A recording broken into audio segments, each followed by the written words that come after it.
कभी कभी हम किसी लड़की के व्यवहार को देखकर सोचते हैं शायद वो मुझे पसंद करती है, शायद वो शर्मीली है, शायद उसे वक्त चाहिए। लेकिन सच ये है कि हर चुप्पी प्यार नहीं होती, हर मुस्कान पसंद नहीं होती और हर जवाब देर से आना इंटरेस्ट नहीं होता। लड़कियां जब किसी लड़के को पसंद नहीं करती तो वो सीधा मना नहीं करती, क्योंकि उन्हें डर लगता है कि सामने वाला टूट ना जाए या हालात बिगड़ ना जाए। इसलिए वो कुछ इशारे देती हैं, बहुत शांत, बहुत साफ, लेकिन लड़के अक्सर उन्हें समझना नहीं चाहते। पहला इशारा, जब आप उससे बात करने की कोशिश करते हो और वो हमेशा हाँ ठीक है तक ही सीमित रहती है, न सवाल पूछती है न बात आगे बढ़ाती है। आप पूरा दिन सोचते रहते हो आज उससे क्या बात करूं, और वो बस जवाब देती है क्योंकि उसे देना पड़ रहा है, न कि इसलिए कि वो बात करना चाहती है। जिसे सच में पसंद होता है वो छोटी सी बात को भी लंबा बना देती है, वो खुद सवाल पूछती है, वो जानना चाहती है।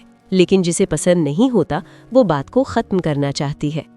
दूसरा इशारा, वो कभी भी आपकी पर्सनल बातों में इंटरेस्ट नहीं दिखाती। आप अपनी परेशानी बताते हो, अपना दर्द बताते हो, और वो बस कह देती है ओह अच्छा, समझ सकती हूँ। लेकिन कभी ये नहीं पूछती कि अब कैसा महसूस हो रहा है, कभी ये नहीं कहती कि मैं हूँ ना, क्योंकि जिसे परवाह नहीं होती वो सुन तो लेती है लेकिन महसूस नहीं करती। तीसरा इशारा, वो कभी खुद से मैसेज नहीं करती। अगर आप मैसेज ना करो तो घंटों नहीं, दिनों तक उसकी तरफ से कोई खबर नहीं आती। आप सोचते रहते हो शायद बिजी होगी, शायद सो गई होगी, शायद कुछ हुआ होगा। लेकिन सच्चाई ये होती है कि अगर कोई आपको पसंद करता है तो वो बिजी होने के बाद भी आपके लिए वक्त निकालता है। जिसे पसंद नहीं होता उसके लिए आपकी गैर मौजूदगी कोई फर्क नहीं डालती। चौथा इशारा, वो आपको सिर्फ दोस्त की तरह ट्रीट करती है और बार बार ये जताती है। वो आपको भाई जैसा कहती है, तू तो बहुत अच्छा दोस्त है कहती है, आपकी तारीफ करती है, लेकिन दिल की नहीं, सिर्फ आपकी अच्छाई की, क्योंकि वो चाहती है आप समझ जाओ कि ये जगह बस यहीं तक है। वो आपके करीब नहीं आना चाहती, वो लाइन क्रॉस नहीं करना चाहती। पांचवा इशारा, वो कभी जलन महसूस नहीं करती। आप किसी और लड़की का जिक्र करते हो और वो बिल्कुल नॉर्मल रहती है, न सवाल, न रिएक्शन, न फर्क, क्योंकि जिसे फर्क पड़ता है वो छुपा नहीं पाता। प्यार में जलन अपने आप आ जाती है, लेकिन जहाँ प्यार नहीं होता वहाँ सब बराबर होता है। छठा इशारा, वो आपको इमोशनल सपोर्ट नहीं देती। आप टूटे होते हो, उदास होते हो और वो उस समय गायब होती है, लेकिन जब आप खुश होते हो तब बात कर लेती है, क्योंकि वो आपकी खुशी में तो शामिल हो सकती है लेकिन आपकी दर्द की जिम्मेदारी नहीं लेना चाहती। सातवां इशारा, वो आपको कभी अपने भविष्य में शामिल नहीं करती। वो अपने सपनों की बात करती है लेकिन उसमें आपका नाम नहीं होता।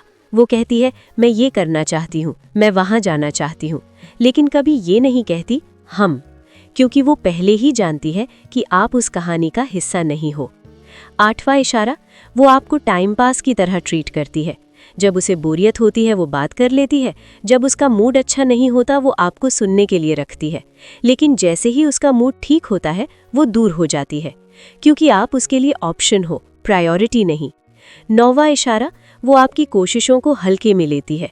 आप उसके लिए कुछ करते हो, ध्यान रखते हो, केयर करते हो, और वो कह देती है इतना कुछ करने की ज़रूरत नहीं थी, लेकिन आवाज़ में शुक्रिया नहीं, बस दूरी होती है, क्योंकि वो नहीं चाहती आप और आगे बढ़ो। 10वां और सबसे बड़ा इशारा, वो आपको कन्फ्यूजन में रखती है, ना हाँ न ना, कभी करीब कभी दूर, क्योंकि उसे आपका अटेंशन अच्छा लगता है लेकिन आपका प्यार नहीं। और यही वो जगह है जहाँ ज़्यादातर लड़के टूट जाते हैं। वो सोचते रहते हैं शायद एक दिन सब ठीक हो जाएगा, शायद वो समझ जाएगी, शायद वो भी महसूस करने लगे। लेकिन सच्चाई ये है कि जहाँ इशारे साफ हों वहाँ उम्मीद रखना खुद को तकलीफ देना है। प्यार जब होता है तो इशारों में भी साफ दिखता है, और जब नहीं होता तो चुप्पी में भी जवाब मिल जाता है। अगर कोई लड़की आपको बार बार ये इशारे दे रही है तो खुद से एक सवाल पूछो, क्या मैं उसे इसलिए चाहता हूँ क्योंकि वो मुझे चाहती है, या इसलिए क्योंकि मैं उसे छोड़ नहीं पा रहा? कभी कभी सबसे बड़ा प्यार खुद से किया जाता है, जब हम गलत जगह से खुद को हटा लेते हैं, क्योंकि आप किसी ऐसे इंसान के हकदार हो जो आपकी मौजूदगी से खुश हो, जिसे आपकी कमी खले, जो आपको खोने से डरे, न कि किसी ऐसे के जो आपको समझाने की कोशिश करे कि वो आपको क्यों नहीं चाह सकते। अगर आपको ये बातें सच्ची लगी हो तो इस वीडियो को लाइक करना, क्योंकि सच हमेशा कड़वा होता है लेकिन ज़रूरी भी।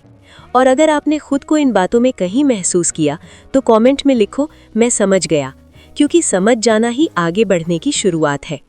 अगर आप चाहो तो अगर ये बातें आपको सच्ची लगी हो, अगर कहीं ना कहीं आपने खुद को इसमें महसूस किया हो, तो वीडियो को लाइक ज़रूर करना, क्योंकि सच को सपोर्ट मिलना चाहिए। ऐसी ही सच्ची बिना मिलावट वाली बातें सुनना चाहते हो तो चैनल को सब्सक्राइब कर लो, ताकि अगली बार कोई और टूटे नहीं, समझ जाए। और अगर आपने आज कुछ समझा है, अगर दिल ने कहा हाँ ये मेरे साथ हुआ है, तो कमेंट में लिखो मैं समझ गया, क्योंकि लिख देना कभी कभी आगे बढ़ने की पहली हिम्मत बन जाता है।